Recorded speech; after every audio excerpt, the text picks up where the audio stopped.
Welcome to Daily Papers, the podcast where we break down fascinating new research into bite-sized conversations. Today, we're diving into the wild world of AI video. It is a wild world. You've probably seen these incredible clips online. You type a sentence like, a golden retriever surfing a giant wave at sunset, and an AI just makes it. The video looks amazing, almost real. It's pure magic. But there's a catch. While these AI models are incredible artists, it turns out they're not very good storytellers. They're great at a single, beautiful moment, but ask them to string a few moments together into a logical story, and things get weird. Really weird. Imagine you ask for a video of, a chef makes a piece of sushi, and then an apprentice adds wasabi on top. What you might get is a video where the chef adds the wasabi, even though you specifically told the AI it was the apprentice. The AI just gets confused about who is doing what. Exactly, and that's the problem a new paper called SeqBench is trying to solve. Researchers from a bunch of universities, including Michigan, Northeastern, and Harvard, noticed that nobody was really testing how well these text-to-video models tell a coherent story. Everyone was just focused on whether the video looked pretty. So they decided to build the ultimate exam for these AI storytellers. That's basically what SeqBench is. It's a benchmark, which is just a fancy word for a standardized test. They created 320 specific story prompts to see where these AI succeed and, more importantly, where they fail. And these weren't just simple prompts. They designed them with different levels of difficulty. The easy stuff was single subject, single action, like a cat sits on a mat. Simple enough. Then it gets harder. Single subject multi-action, like a person walks to a fridge, opens the door, and takes out a jar. Now the AI has to remember a sequence of events. And then they ramped it up to what I like to call chaos mode. Multi-subject, multi-action. Think a guard first rushes to a child on the horizontal bar, then rescues him. Now the AI has to track multiple people and a specific order of events. It needs to understand that the rushing has to happen before the rescuing. You'd think that would be obvious, but it's not for an AI. And one of the most brilliant parts of this paper is how they graded the AIs on this exam. In the past, you'd just look at the video and say, yep, that looks like a guard and a child. Right, but these researchers developed a new automatic grading system.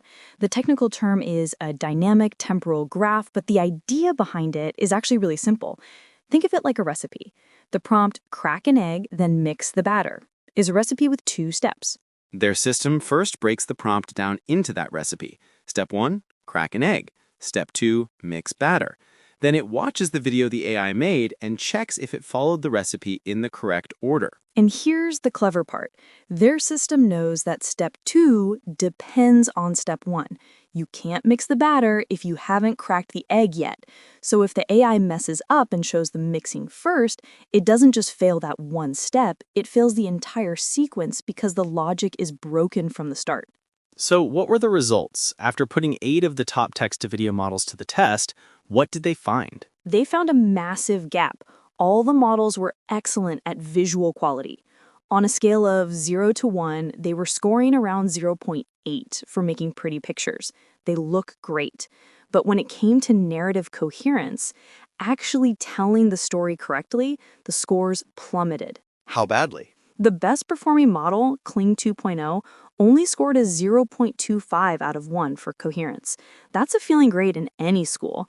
The results were clear. These AIs are fantastic artists, but terrible storytellers. And the mistakes they made are genuinely hilarious. The paper shows some fantastic examples. There's a prompt for, a nurse wearing green clothes is pushing a cart in the hallway. The video starts with the nurse in green, but halfway through, her clothes just change to blue, for no reason. Then there's that guard rescue mission we talked about. The AI made a video where the guard rescues the child first and then runs towards the horizontal bar where the child was. It completely reversed cause and effect. It's like the AI has no concept of time or logic. My favorite one was a science experiment. The prompt was, a PhD adds liquid into a test tube and the liquid gradually turns pink. Sounds straightforward. What did the AI do? It showed the liquid turning from pink to clear and then back to pink again. It just couldn't grasp this simple linear idea of a liquid changing color once. So the researchers identified these common pitfalls. One is subject inconsistency, like the nurse's color-changing clothes, or characters just vanishing. Another is temporal logic failure, like the time-traveling rescue guard. And another big one they found was what they call action dropping.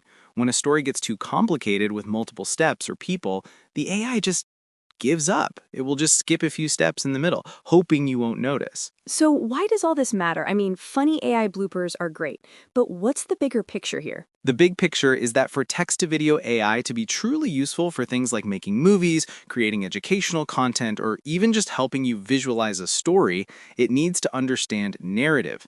It needs to get that you rescue someone after you run to them. In this paper, SeqBench is the first real diagnostic tool for that. It gives developers a report card that says, your AI is great at lighting and color, but it fails at understanding sequences.